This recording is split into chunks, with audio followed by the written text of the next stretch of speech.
गसाइगावनि आमलाइगुरियाव मैया मुलाम्फागिरिफोरनि लोगो हमनाय आरो समाज रांखान्थियारि सांग्रांथि हाबाफारियाव 10,000निबो गोबांसिन रायजो राजाफ्रा बाहागो लादों।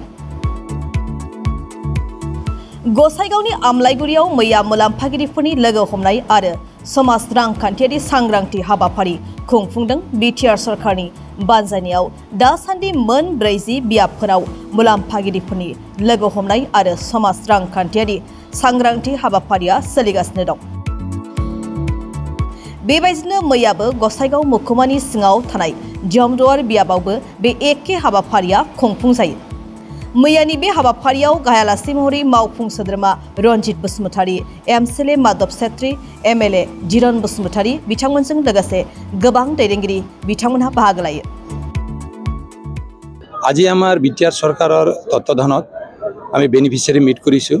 বিশেষকৈ বেনিফিচিয়াৰীসকলৰ লগত এটা মত বিনিময় আৰু তেখেতসকলক সজাগতা কৰাৰ বাবে এই সভাটো আমি পাতিছোঁ। ইয়াত বিটিআৰৰ 40টা সমষ্টিতে এই মিটিংটো এতিয়া আমি কৰি আছোঁ। বিটিআৰ চৰকাৰৰ প্ৰধান শ্ৰীযুত প্ৰমোদ বড়ো ডাঙৰীয়া সিদ্ধান্ত এটা লৈ বিটিআৰৰ সমূহ সমষ্টিত মানে হিতাধিকাৰীসকলৰ বিষয়ৰ লগত তেখেতসকলৰ লগত মত বিনিময় কৰা আৰু তেখেতসকলক অলপ সজাগ কৰাৰ বাবে মিটিঙৰ দৰকাৰ আছে বুলি সিদ্ধান্ত লৈ আমি এতিয়া কৰি আছোঁ। প্ৰায় 34টা সমষ্টিত এইটো সমাপন কৰিলোঁ আৰু 6টা সমষ্টি বাকী আছে। অহা 12 তাৰিখত আমি এই বেনিফিচিয়াৰী মিটিংটো সমাপ্ত কৰিম। আৰু দেখিছোঁ মই বেনিফিচিয়াৰীসকলে ওলাই আহিছে। আপোনালোকে দেখিছে আজি জমদুৱাৰ সমষ্টিত যথেষ্ট মানে হিতাধিকাৰীসকল ইয়াত ওলাই আছে আৰু প্ৰমোদ বড়ো ডাঙৰীয়াক এটা সমৰ্থন দিছে। অলপ আগত গুমা সমষ্টিত আমি প্ৰগ্ৰামটো কৰি আহিলোঁ। তাতেও এনেকৈ বিপুল পৰিমাণৰ মানে গেদাৰিং আমি তাত দেখিবলৈ পালোঁ। নিশ্চয় ইয়াৰ পৰা এটা মেছেজটো এনেকৈ আছে, প্ৰমোদ বড়ো ডাঙৰীয়াই এটা ভাল কাম কৰিছে আৰু ৰাইজে প্ৰমোদ বড়ো ডাঙৰীয়াৰ ওপৰত এটা আস্থা প্ৰকট কৰিছে। এই আস্থা প্ৰকট কৰাৰ কাৰণে আজিৰ এই সমাগমটো ইয়াত মানে ভালকৈ এটা সম্পন্ন হৈছে। গম পায় আজি প্ৰমোদ বড়ো ডাঙৰীয়াই মানে সকলো দিশতে মই এটা দিশটো বুলি কোৱা নাই, শিক্ষা দীক্ষাৰ পৰা আৰম্ভ কৰি মানে জাতি জনগোষ্ঠীৰ মাজত যি এটা গেপ হৈ গৈছিল, কমিউনিকেশ্যন গেপ হৈছিল, দীঘলীয়া এটা সংগ্ৰামৰ সময়ত আৰু বিশেষকৈ হাগ্ৰাম মহিলাৰ সময়তে তেখেতসকলে এই কথাবিলাক প্ৰায় নাইকিয়া কৰিব পৰা নাছিল, যাৰ কাৰণে তেখেতসকলৰ সাংকটো তেখেতসকলে হেৰাব লগা হৈছিল। আজি প্ৰমোদ বড়ো ডাঙৰীয়াই বিটিআৰত বসবাস কৰা সকলো জাতি জনগোষ্ঠী একেলগে লৈ সুন্দৰ বিটিআৰ নিৰ্মাণ কৰাৰ, প্ৰগতিৰ বিটিআৰ নিৰ্মাণ কৰা, শান্তিৰ বিটিআৰ গঢ়ি তোলা আৰু বিটিআৰ ভিতৰত যিমান জাতি জনগোষ্ঠী সকলৰ মাজত এটা সমন্বয় গঢ়ি তোলা যি এটা এজেণ্ডাটো লৈ আজি চৰকাৰত বহিছে আৰু এই দলেও আজি UPPL দলেও এই এজেণ্ডাটো আগত ৰাখি কাম কৰি আছে। গতিকে ইয়াত মানে নিঃসন্দেহ আছে, ইয়াত সকলো মানে জনগোষ্ঠীয় বা সামাজিক সংগঠনবিলাকে অহা নিৰ্বাচনত প্ৰমোদ বড়ো ডাঙৰীয়াৰ লগত থাকি 40টা সমষ্টিৰে UPPL যি প্ৰাৰ্থী থাকিব, ট্ৰেক্টৰ চবে যি প্ৰাৰ্থী থাকিব সেই প্ৰাৰ্থীক জয়যুক্ত কৰিবলৈ নিশ্চয় আগবাঢ়ি আহিব।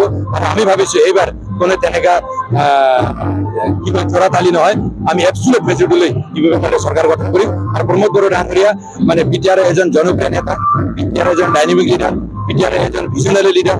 গতিকে তেখেতে ভাৰত চৰকাৰ অসম চৰকাৰৰ লগত তেনেকৈ এটা ভাল সম্পৰ্ক ৰাখি আজি আমাৰ কংগ্ৰেছৰ কামটো চলাই আছে। নিশ্চয় অহা দিনত তেখেতে নিশ্চিত হৈ পৰিছে।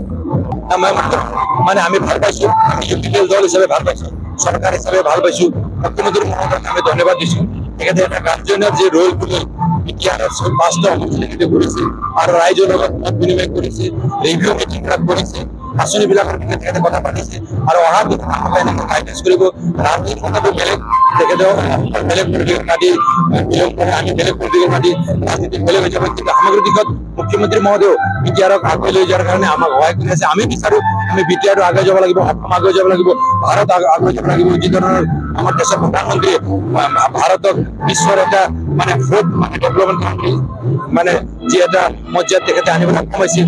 অসমকতো আজি অসমৰ মুখ্যমন্ত্ৰীয়ে যি ধৰণে আগবাঢ়িছে, আমিও বিটিআৰটো প্ৰমোদ ডাঙৰীয়াৰ নেতৃত্বত বিটিআৰক আগুৱাই লৈ যাবৰ কাৰণে আমি চেষ্টা কৰি আছোঁ। তাত নিশ্চয় আমাৰ অসমৰ মুখ্যমন্ত্ৰী মহোদয়ে আমাক সহায় কৰি আছে আৰু সহায় কৰি আগন্তুক দিনত আমি বিচাৰোঁ।